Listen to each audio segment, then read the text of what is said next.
Hello, good evening, and welcome to Supreme Leverage. My name is Olubukola Dewi, and I'm excited. This is another Friday at 5 o'clock on Supreme Leverage.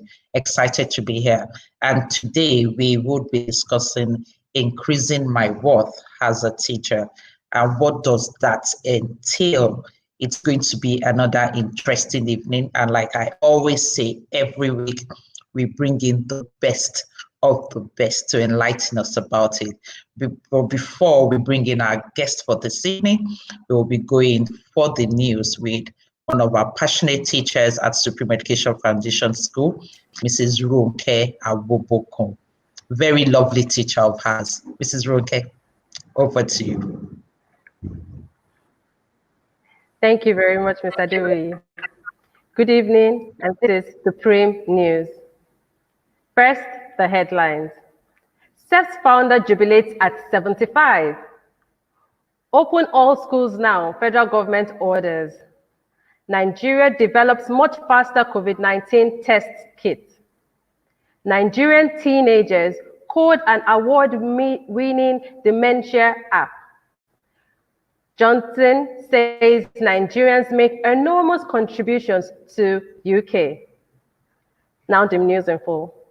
The founder of Supreme Education Foundation School Magodo, which is one of the leading schools where children are groomed to be pace setters, turned 75 on the 26th of September 2020. Mrs. Adenike Ademolekun, who established CEF 29 years ago, says she owes all she has achieved to God Almighty. We at CEF wish her many more blissful years. Open all schools now, federal government orders.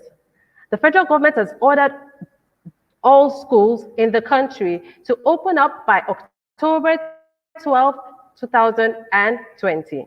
This came about 6 months after the closure of schools nationwide due to the COVID-19 pandemic. The Minister of Education, Adamu in Abuja, said the discussion was reached after discussing with both public, private, and international partners. He, however, urged all institutions to obey and adhere to the Presidential Task Force guidelines on reopening of schools. Nigeria has developed a COVID-19 test kit, which can give results in less than 40 minutes and doesn't need extensive training to use. Minister Olorunimbe Mamora said it is much faster and 10 times cheaper than the PCR testing method currently being used. The test kit is yet to be approved by regulatory bodies, but has raised hope of boosting the country's low testing rate. The test kit, known as SARS-CoV-2 Insotermal Molecular Assay, was developed by Nigeria's Institute of Medical Research. The head of Nigeria's COVID-19 Response Task Force, Mr. Boss Mustafa, told the media briefing that the kit was Nigeria's contribution to the global fight against the pandemic through scientific research. The health authority said the test kit will be distributed soon to communities after a validation process to boost testing across the country. A group of Nigerian Irish teens have developed an app called Memory Haven, which uses music to comfort those living with dementia. Ms. Rachel, Margaret, and Joy were worried about how people with dementia were coping during the lockdown, so they decided to design the code Memory Haven. The app has already won a prize at the prestigious technology competition, Technovation, beating 1,500 other entries from across 62 countries worldwide. They hope the app can go global and reach millions of people who are affected by dementia. Now, still in the mood of celebration, as Nigeria celebrates her independence, United Kingdom Prime Minister Boris Johnson says Nigerians living in Britain make enormous contributions across the country. Johnson stated this in a letter he wrote to the President, Major General Muhammadu Buhari, on the occasion of Nigeria's 60th independence anniversary. An extract from the letter, dated September 30, 2020, reads, On behalf of the UK, I would like to express my warm wishes to both you and the people of Nigeria on the 60th anniversary of Nigeria's independence. He also stated that he appreciates the display of Nigerians in the UK as they make enormous contributions across the society. It was also reported that the Queen of England, Queen Elizabeth II, also sent a message of felicitation to the President on Nigeria's 60th independence, which held yesterday. Now, the quote of the day. Don't let yesterday take too much of today. I'm Aderonke Awobokun. Thanks for listening. Over to you, Mrs. Adeoye. Well done, Ronke. That was very enlightening. Thank you very much for that. And indeed, happy birthday to the founder of Supreme Education Foundation School. She's 75, and she had a very pleasant surprise, yes, birthday on Saturday. It was really a very pleasant one, and I was glad to be there. So happy birthday to you, Mom. You've done a fantastic job, and she's given us wings to fly and a shoulder to stand up. So very well done to her. And happy birthday, independence to Nigeria as well. 60 years, we are growing. And hopefully it reflects in every area and every facet of the school. So of the country as a whole. So well done to Nigeria. And it's such, I'm so proud of Nigeria. If truly we get it certified and we are able to use the COVID-19 test, that will be fantastic. I mean, that means Nigeria is actually making a huge contribution to the world as a whole. So I really like that. And then the memory heaven. I mean, that is so good for the dementia patients. And you know, for some illiterate, they don't even realize that they are going through it, dementia. They think it's witchcraft or something, because sometimes begin to say things that are not really correlated with what is happening. So yeah, that's a good word.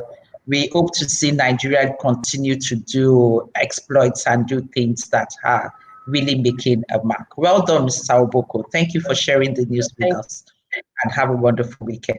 And so, yes, our guest for today, increasing my worth as a teacher. And the person that will be discussing that with us this evening is no other person but Mrs. Olubunmi Samuel Adeyemi.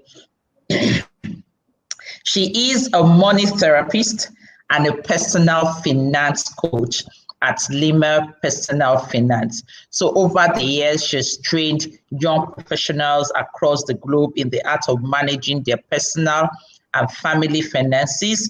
She's very passionate about ending world poverty. Oh, God help you, ma'am, for that. And through Lima Personal Finance, she helps young business and career professionals to put structure to their personal finance. She's worked in a lot of sectors.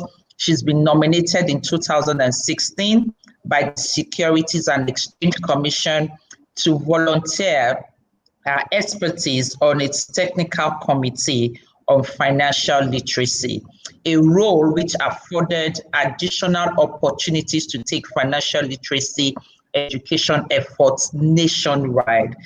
In order to deepen financial literacy and inclusion among rural dwellers, Olubunmi led a team to launch the Lima Rural, that's interesting, which is a rural personal finance program designed primarily to help female entrepreneurs become adept at managing their own money. Oh dear.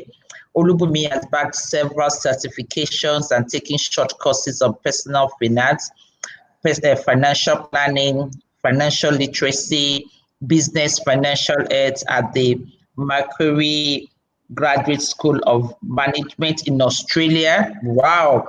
And the Sydney Institute of Tafe. She was also certified in business data planning and analysis at the Lagos Business School. You've been everywhere, madam. At University. So no wonder you have a lot to give to us. She studied mathematical sciences at UNAB and finance at Covenant University. She's the first in Nigeria and probably in Africa to conduct published academic research in personal finance management, because that's a very difficult one to do. In December 2015, Olubunmi founded Lima Personal Finance in response to the gap she discovered during her postgraduate thesis research. I could go on and on about Olubunmi. She's also very much involved with Leap Africa, a career development network, Social Runway, KPMG, Value Frontier, Reg Charles Finance and Capital Limited, and so much. And so it is with so much pleasure, with so much glee, that I welcome you this evening on Supreme Leverage. Thank you for making our time, and thank you for being with us this evening. Thank you for having me, ma'am. It's such a pleasure. And so tell us a bit about what you do, because when we hear things about personal finance, it feels like it's a very tough and difficult topic. I mean, by personal finance, what does this entail? Mm-hmm. And to our viewers, remember, have your pen and your paper beside you. Start taking notes. This is about personal finance. This is about managing money. You don't want to miss out. Okay, so thank you, ma'am. So personal finance basically is finance as it has to do with the individual and the family. Usually we have a lot of people who are in charge of the finances of a business, and sometimes the finances of the government, and these people haven't excelled at managing their own personal finances. So my work is basically focused on helping people to understand the details of personal finance, the details of finance as it has to do with the individual and with the family. And then when they excel there, usually they can translate the same to managing the finances of a business and managing the finances of the government. So basically that's what personal finance is about. Finance to do with the individual and the family. So how do you then define a person's worth? Because today we're actually discussing my worth as a teacher. So how do you define someone's personal worth? What are the factors to consider? Okay, thank you. You know, I'm tempted to speak strictly from a finance point of view, but I wouldn't do that because there are different dimensions to each individual, right? It's not just about how much money you have in your pocket. There's a lot that you, simply being a human being, bring to the table, and we shouldn't discountenance that. So how do you define your worth as an individual?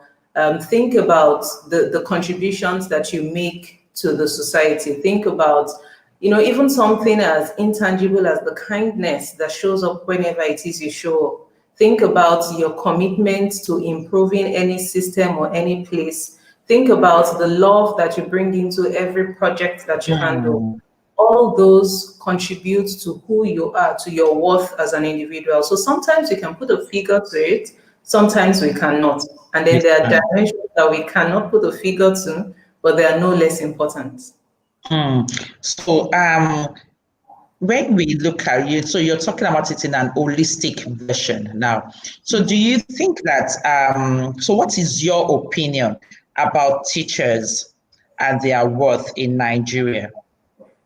So generally, the consensus is that teachers are not paid as much as they should. They are not even as much as recognized enough.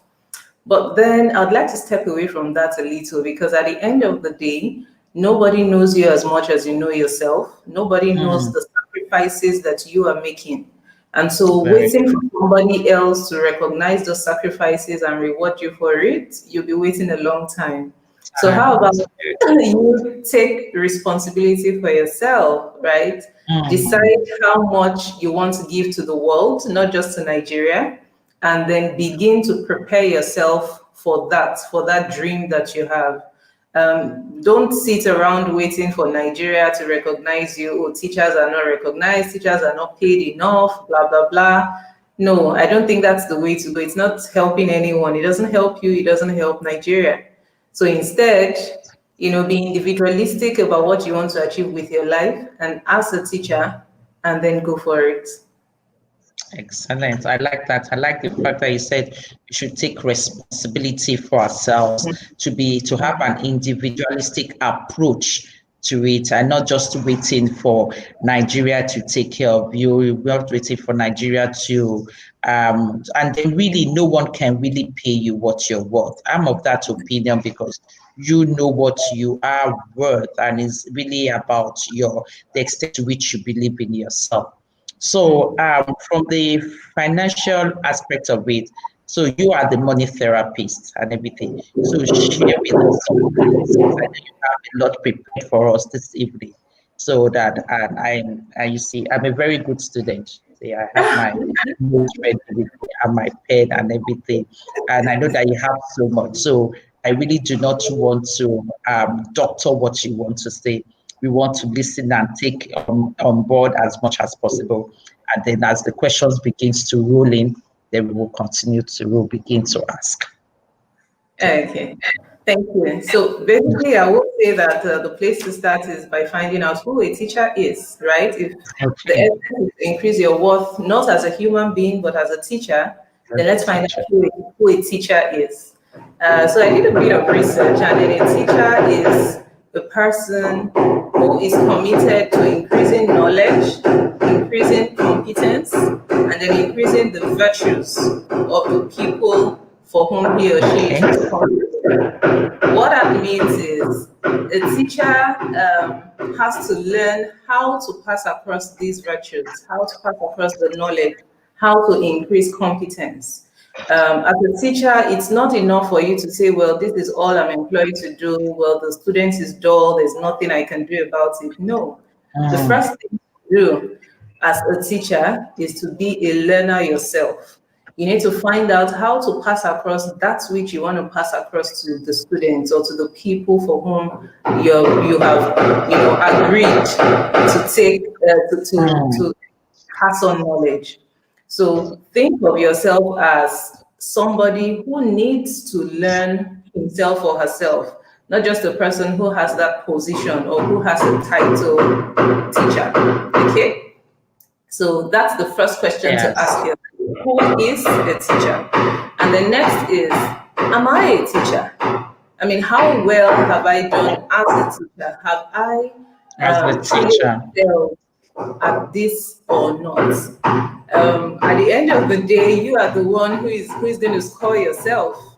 Even if you coast along and you are able to hide, the appraisals have not revealed how well you're doing.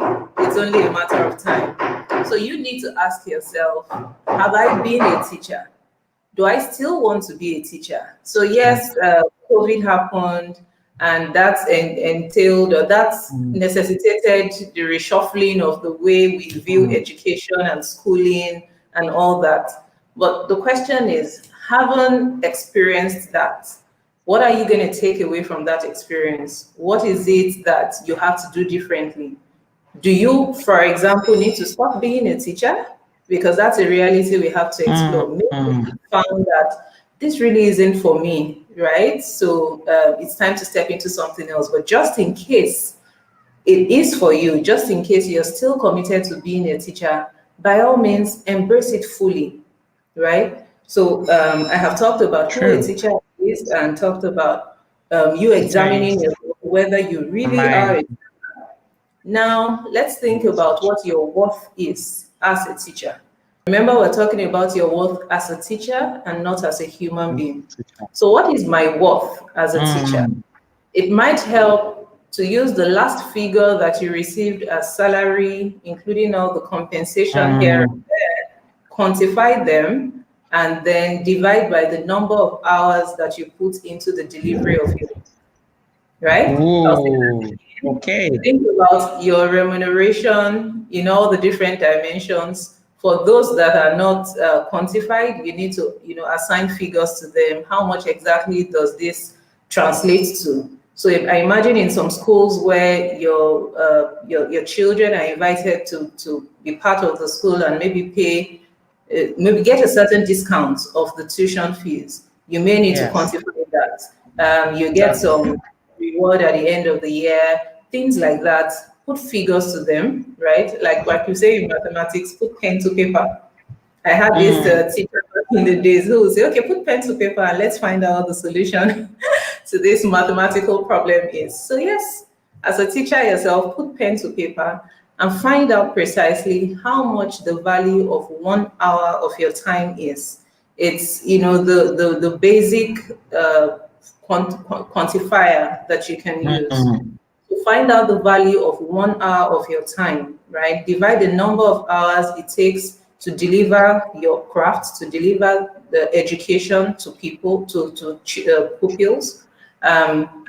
Use that as a deciding factor or as the denominator for the amount of money that you receive from your employer. And then when you have done that, I imagine it's going to be a very shocking figure for many people. Now, this is what I'm going to say to you already. End the pity party. Okay, just don't go there. You wouldn't be doing yourself any good if you begin to say, oh, are you serious? So 1 hour of my time, I only get paid this amount of money for 1 hour of my time. Oh, it's not even worth it.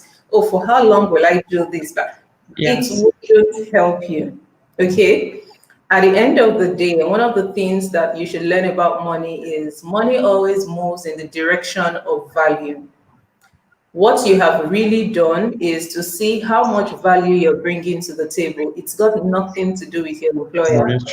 How much value are you bringing to the table? That is really what you have seen. And so once you step away from that, oh, imagine this is all they pay me. Oh, after all, my employer makes a lot of money from all these students, so they don't pay me enough.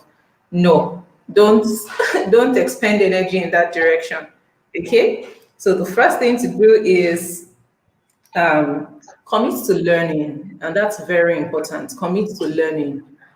Decide that we are going to engage in a certain area. Yes, there are several other people who probably do the same thing that you do.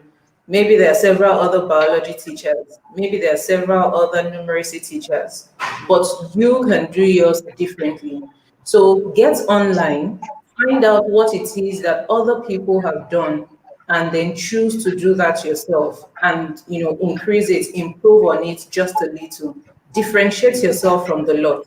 Learn about what people in other parts of the world have done, and then find out how to, you know, bring it into the local context, into the current place where you are. How, for example, can you teach home economics to people in Ikorodu in Lagos in such a way that they will understand it?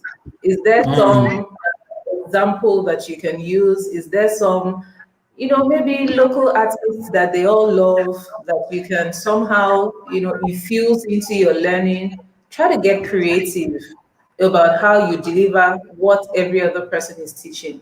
So I started by saying, put pen to paper and find out how much precisely 1 hour of your time is worth, and then move on from there to not allowing negative emotions. Don't waste emotional energy. You down. No, it's not worth it. And then commit to learning, very important. Next up, package your own solution differently. Like I said, there are several people who I wouldn't even say they do the same thing that you do. I would say that they have the same title that you have, but you can do yours differently. So package your own solution differently. People have always taught agriculture, for example, but how are you going to do yours in such a way that it becomes a memorable experience? Remember that a teacher is somebody who passes on knowledge, helps people to become more competent, and then teaches virtues to people. So how are you going to do that using the title Agric Teacher that you have been given for this period? Okay, so constantly think about that. 5, expand your horizons. The truth is that technology has made the world available to every one of us. Yes. So very true. Very true. So allow yourself to think about how you can deliver this solution to other people around the world, just in case the people around you cannot afford you or cannot afford to pay the amount of money that you would need at least to survive. Then think of getting online, think of getting on YouTube, for example, think of getting on even Instagram. Even a WhatsApp platform might be what you would use to teach children differently, to advertise your uniqueness, to advertise the solution that you're bringing to the table in the education space. So expand your horizons. Don't think about just the physical location in which you are. Now that the technology has I would say exposed what goes on in the education space, right? COVID made people not go to school. Then it brought on the need, and we're still learning, and school was still going on. And they didn't have to get up in the morning and do all the drive to the school. And technology brought out school from the buildings and brought it right home to everyone. So yes, you're right. Yes. Right. Leverage technology, and I would say connect with people around you. Right. Allow yourself to embrace technology. I think I need to dwell a little bit on this, because whether you realize it or not, technology has come to stay, right? Stop thinking that, once COVID is over, then we'll get back to the way we used to do things. No, it won't happen. Technology has come to stay. This might be the way we'll be, taking classes and delivering lessons for a long time. So embrace it. And then leverage the people around you. Okay, so this is supreme leverage, yeah? Leverage the people around you, the children around you. They're leveraging on you already. Right? These children are what we call digital natives. They are people that, you see a 3-year-old child, the child knows everything about her mom's phone, and you're wondering, where did she learn it? Well, she was born in this age. So look at the people around you, be humble enough to learn from them. Let them teach you things, tricks that you can do with your phone, with your iPad, with your laptop and all that. I think it will really help at this time to just, leverage the strength of people around you. Don't look at them as these ones are my students. What could they possibly know? Yes, and you said the keyword, be humble and learn, be humble and gather a lot of knowledge. That is very key. So in all of this, is there a role the school has to play on teachers' work? Do the school have a role to play? Or is this all on the individual? Is it just on the teacher to work on themselves? Or as a school, do you think school have a role to play in the work of a teacher? Thank you for that question. The truth is that any help is external, right? It starts from the individual. So yes, that's why I really started from speaking to the individual teacher who is listening and wondering, how can I increase my worth? But does the school have a role to play? Absolutely. The school can help, for example, with making training available. One thing that has come to the fore is the level of digital readiness that a lot of teachers have. I would say that there's a lot to be done in that area. So if the school can make resources available to speed up the learning curve for many of the teachers in the area of technology and digitals, then yes, the school should. So does the school have a role to play? Absolutely. But it starts with the individual. It starts with the teacher saying, I really want to improve on how much I can potentially earn, how well I can deliver my craft. And this is where I need to go. I have 3 more points if I have some time to share. Please do. The next is that your health is very important, right? No matter how intelligent you are, no matter how desired you are as a teacher, if your health is impacted, then it somehow reduces your productivity, reduces your effectiveness. It reduces how much you can give to the world. So pay attention to your health. It's very important. And health is not just physical, it's social, it's mental, it's emotional, right? These are different dimensions of your health that you need to pay attention to. Do not neglect them because you're trying to learn, for example, you're trying to increase how much you can earn. Your health is very important. Please pay attention. Embrace financial literacy and discipline. Because based on maybe on the strength of all those things that we begin to do differently, you're likely to attract more money in your direction. I didn't say at the beginning, but the truth is that money is first made in the mind. It is after it's been made in the mind, that is when it now goes into the tangible. So as you learn, as you look at what other people are doing, your mind is expanding, your confidence is growing, and you're likely to attract more money in your direction. But here's the thing about money: money flows. So if you do not find a way to hold it down, if you do not find a way to put structure to your personal finances, the money will flow in your direction, yes, but it will also flow away again. So embrace financial literacy, embrace financial discipline. Put a structure to how you allocate the money that comes in your direction. And that way it stays with you longer and you're able to multiply it. And then finally, because I imagine that there's somebody saying, I know all these things, Joe. You're just saying all those things I know already. Well, They don't work. but it's okay if you know everything. What I would invite you to do at this point is to implement what you know. No. It's not enough to know, but you need to implement. So what are those things that you've known for donkey years? You've attended all the training sessions possible. You're always online and all that. This is the time to implement. And I admit that it might be difficult to implement on your own. So here is where I'll say, get a coach. Find somebody who is going to help you to be accountable. You might even get together with other teachers in your school, or maybe find a teacher that is particularly self-disciplined, and let that be the person who holds you accountable to doing all those things that you know already. Thank you very much. Wow, that is very enlightening. I like the fact that money is first made in the mind. So really, there is a lot that has to do with our mindset as well. There's a lot that has to do with how we think, how we perceive ourselves, and we are actually truthful to ourselves, and then we begin to look at the gaps that we have as individuals. But that's most of the things you've talked about, looking at our gaps and then working diligently to close that gaps, being humble enough to say, look, I'm not strong here, I'm weak in this area, I need to get better here. And then being smart enough to actually, because I'll say that is being smart. By the time you know you need a coach, you need someone to help you along. And that is one habit we do not really have in Nigeria. We don't have that culture of having a coach, knowing that. And really, as something, it has to be someone that is way high above there. But no, your coach can even be someone, does not necessarily have to be a superior, can just be someone that you find very diligent in that particular area, that is disciplined, and you know you're lacking in that area, and say, you know what, help me along with this, I'm accountable to this. Thank you so much for that. And the fact that we need to embrace financial discipline.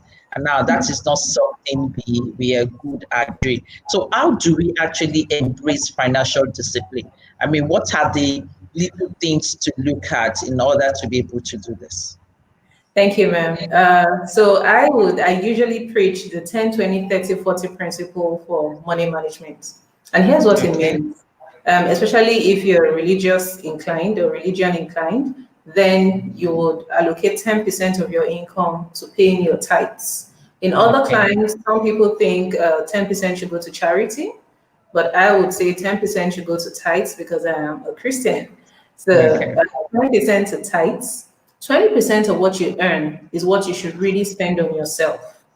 Remember, I'm talking about the 20, 30, 40 principle for money management. 10% is what should go to tithe or to charity, depending on what you want. 20% is what you spend on yourself. 30% is what you save. And then 40% of your income is what you invest.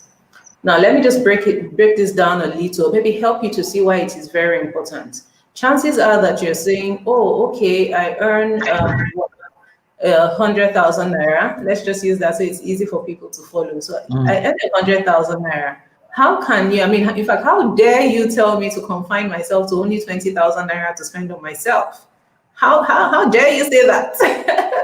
But the truth is, many of us are praying for long life, but we may not have the money to finance the long life that we're praying for. And that is why you have to send a lot more money that you're making now into your future. I would say that, the culture had been, give your children education is the best legacy, send your children to school so that they can take care of you in retirement. Well, hello, that's no longer working. Okay. The children have their own priorities. Many Yes. people, they can't even afford. It's not because they don't love you enough. They really just can't Mm, afford to take you on fully. So you have to be responsible for your own retirement. And the way to do that is to allocate the larger chunk of what you earn today to investment opportunities. Look for opportunities. Investment is basically multiplying the money. Saving, mm, I mean, I'll just answer the question already. What's the difference between saving and investing? Saving is okay. basically putting money aside, pending when, just in case an emergency shows up. So 30% of what you earn, put it aside for emergency purposes, and then 40% is what you now allocate to opportunities to multiply the money. Now, if you suddenly realize that, okay, so I want to do this 10, 20, 30, 40 thing, and 20% seems like too little for me, then maybe it's time to increase your sources of income, right? At the Mm, end of the day, both the richest and the poorest people in the world have the same 24 hours. It's up to you to very allocate true. your own 24 hours differently so that you can Mm, earn money from other sources. So think about it. What is it that I can do? What hobby do I have? What business do I already do that I haven't even monetized yet? Or I haven't put structure to it in such a way that it can earn me more? This is the time to look at such things, such that you can commit to living well in the now and also having enough in the future to live future. on. Mhm. Wow, that is really good. I like the 10, 20, 30, 40. I'm hearing that for the first time. All So right. it's something really worth looking into. For those that would rather prefer charity or tithe, and some because they do have a lot of responsibility to family members and all of that. I think it also helps to streamline that. I can only do this particular percentage to that, 20% to myself. So you don't keep seeing a bag or an Ankara or a lace or an Ashobi, and you keep dipping your hands into your pockets to that. Yes, there's really a strong need to save. We're in a country where you do practically everything by yourself. So it's important that you do have that money for when those exigencies come to play. And I'm 40 to invest. Very, very good. I hope viewers are taking notes and do practice this because, like I said, it's not really about listening, it's really about putting those things to practice. We hear so many things, but we just never put them to practice. So, so that is so you will call this a personal. Because I was going to then ask that what personal finance habit would you recommend? And this is something that you would recommend as an habit Yes, to or as an habit. Okay. yes, I do. And there are additions. I mean, something as little as, tracking your expenses. That's also very important. If you want to Okay. know how to allocate your money differently, then at least find out where it has been going in the past. Okay? So Okay. find out where your money has been heading, and then you're able to rein it in. You're able to now, divert the attention in another direction. Now you can tell your money, these are my goals for this period. Go ensure that I achieve those goals. So track your expenses. Again, create a budget, right? A budget is another tool that ensures that your money goes in the direction you want it to go. So yeah, track your expenses and then create a budget. I Of course, like use that track expense, yes. Because truly we do have those kind of expenses that we just do not take much cognizance of, but it's really taking a lot out of us. So tracking that might make so how do you go about the process of tracking? Do you okay. just write down what you spend every day? Tell us, I Mm. mean, give us an How- insight on how to do that. Yes. Okay, I'll share with you three methods that you can use that you can begin to implement immediately. The first is you may go traditional, just simply take your notebook and your pen, and write it down. And while that is good because it means that, your notebook is almost always with you, you can just write things down, that doesn't show you the complete picture. Okay, so just writing down, I spent 5 naira on this and 10 naira on that. It doesn't show you the complete picture. So you may want to take it further and download an app. There are a couple of apps online, whether in the App Store or Really? the Google Play Store, that would help you to track your expenses. Otherwise, if you're that tech savvy, you might want to use a spreadsheet. So Google Sheets, Microsoft Excel, those are some examples depending on what your competence level is. But whatever it is, at the most basic level, write it down in a notebook. And then later on, you can now enter it into an application that will help you to see the percentages. So it's not enough to know that, oh, I spent 200,000 naira this month. You want to be able to know where it went, how soon after you received your salary, these monies went in certain directions, and then you'll be able to make, different decisions as a result of what you're looking at. So it's not enough to just write them down, but make those records into a tool that you can use to make better decisions. Wow, I never knew that there were apps for tracking expenses. That's a good one. So I will go to Google Store now and start checking so that I can begin to track my expense. Okay, thank you very much for that. So do you mentor teachers as well as students on how to build their financial capacity and worth? And if you do, how do you go about it? What do you have in plans? Is there anything we tap into and register for something? Please share a bit. Thank you, ma'am. There are several opportunities. There are a couple of services that Lima Personal Finance, the organization that I lead, offers to the public. I would just say go to lima.com.ng. That's the place. Yes, LIMA. Bless you, ma'am. Lima.com.ng is a place to go to. You get to see a list of all the services available. More specifically, asking about teachers, the trainings are usually bespoke. So if, for example, a school reaches out for training for the teachers, absolutely, we're available to do that. Okay. Good, interesting. So what financial advice do you have for the public considering the new normal across all sectors? The most important thing when it comes to finances is guard your mind, right? You see a lot of people complaining about the national economy, the global economy. Yeah, there's an impending recession, or in fact, we're already in the recession right now. The truth is, as individuals, we're in different seasons of our lives. Your personal economy might be saying something different from what the national economy is saying. So settle into yourself. At the end of the day, what does it mean to be in a recession? It means that when you compare the economy in one quarter and then with the following quarter, so basically you compare quarter one and quarter two, you see that in those 2 quarters, there have been a reduction in the GDP. Then you can say that the economy is in a recession. But how many people have examined their own personal economies and then they've come up with that? So do not allow your mind to be crowded by the noise, right? Tune out the noise of things are bad, there's no money anywhere. That may not be the truth for you. I'm not saying it is not the truth. I'm saying it may not be the truth for you. So settle down to find out what exactly is going on in my life at this time and what do I need to do differently from other people. Guard your mind. That's the most important thing because, the mind is like a workshop. If the mind is clogged up with different things, you get into your space, you want to work, the first thing you do is clear it out so that you can be more productive. Yeah, that's true. Guard your mind. Do not allow things to come in. And just in the event that they have come in, take them out, clear out, clean up, and then decide on how you want to do things going forward. So my advice is guard your mind.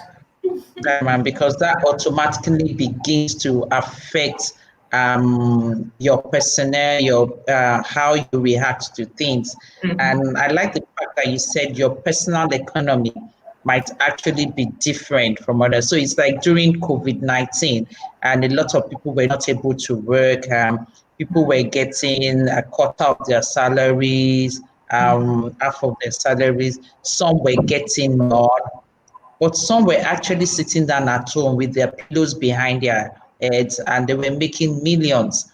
So it's really about your personal economy. It does not necessarily mean that if there is a recession in the country that it's going to affect you. You just might see it all around you and be wondering, oh, how sad, but you are really fine and you are in abundance. So yes, and I think the Christian in you is also coming to play in there.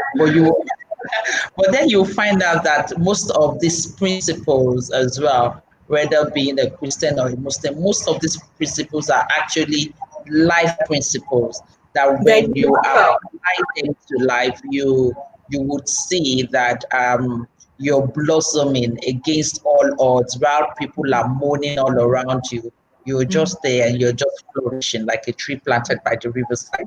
So yes, I like that. So you say you were going to give us three, and the first one is to guard our minds diligently so that we're not encumbered by so many things and it's not distracting us from our main goal.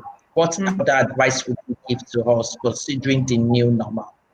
Okay, another one would be embrace technology. There's a lot that technology can do for you. Okay, that's it, when you lived in the Stone Age and you refused to till the ground or even do stuff with the stone, then you're left behind. Then we moved to the Iron Age, and then that was a tool of the age. This is the technology age. You just have to embrace it. So you might take it gradually. You might decide, you know what, I'll only do this 1 hour a day. I'll only do this 30 minutes a week, whatever it is, spend time in that environment, right?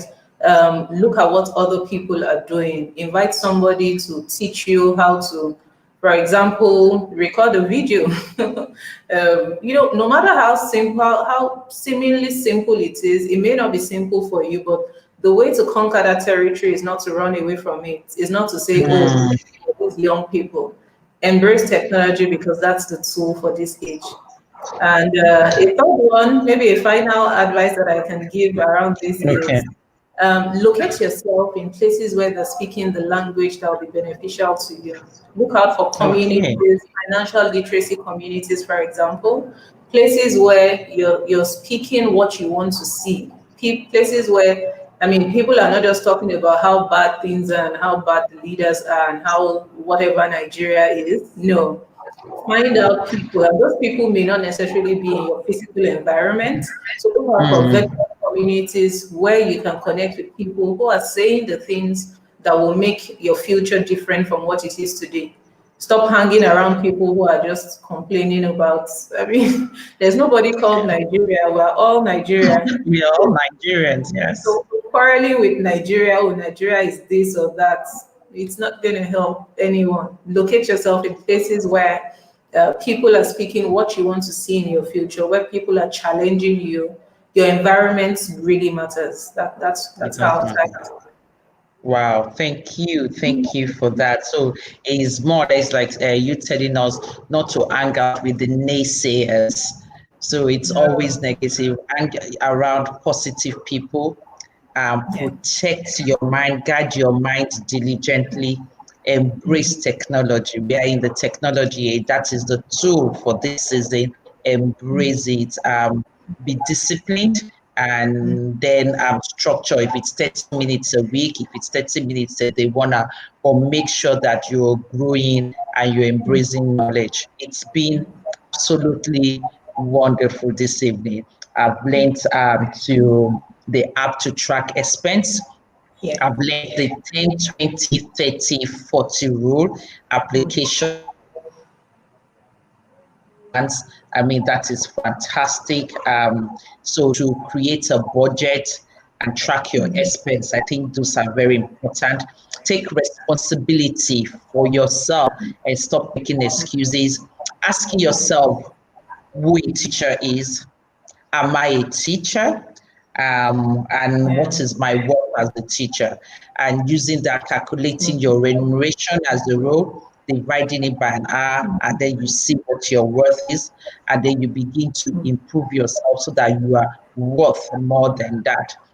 And then the more you improve yourself, the more you embrace technology, the more you expose yourself, then you find out that you're not limited to even just the Nigerian community.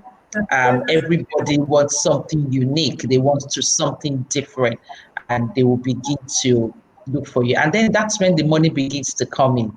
And one of the key things you said as well is that money is first made in the mind. So it starts in there. So that mind that you're guarding, diligently.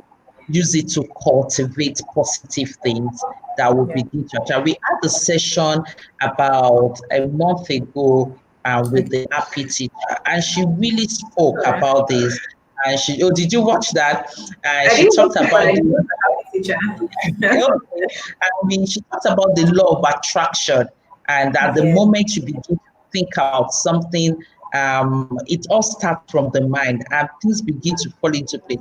And I must tell you, I gave that a try, and I've been shocked at the result. You know, something that is just within the private corners of your room, your own private time, and you're thinking, I want to do this, I want to do that. And you find phone calls coming in, people coming to you to talk about it, thinking, did you know I was thinking about that? Do you know I really wanted to do that? So it does work.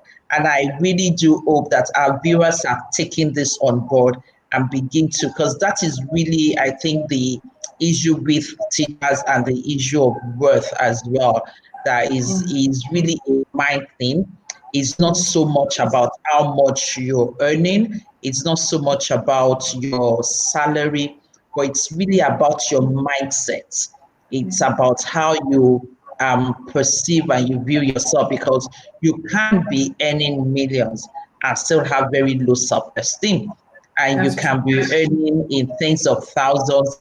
And in fact, they might have to rein you in and say, come here, do you own this place or something? Because the positive energy that you're always exceeding. So to all our viewers, our teachers, watching parents, I hope you've taken all of this on board. Remember to follow Mrs. Olubumi Samuel Adeyemi on Twitter. Check her up on Instagram and reach out so that you can get enough on personal financial literacy, or even for your organization, because we all do need that. We need to save, we need to invest, we need to.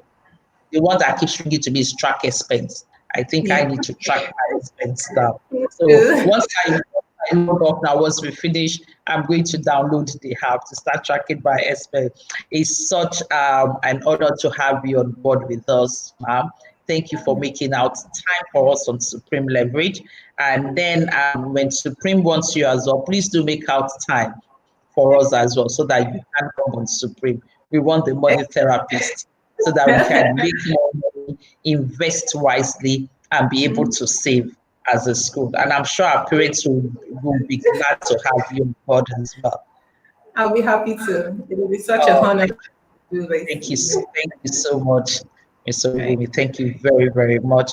And so, sadly, we're coming to the end of Supreme Leverage this Friday. So until next week, Friday on Supreme Leverage, I remain your host, Olubukola. We see you next week on Friday at 5 o'clock.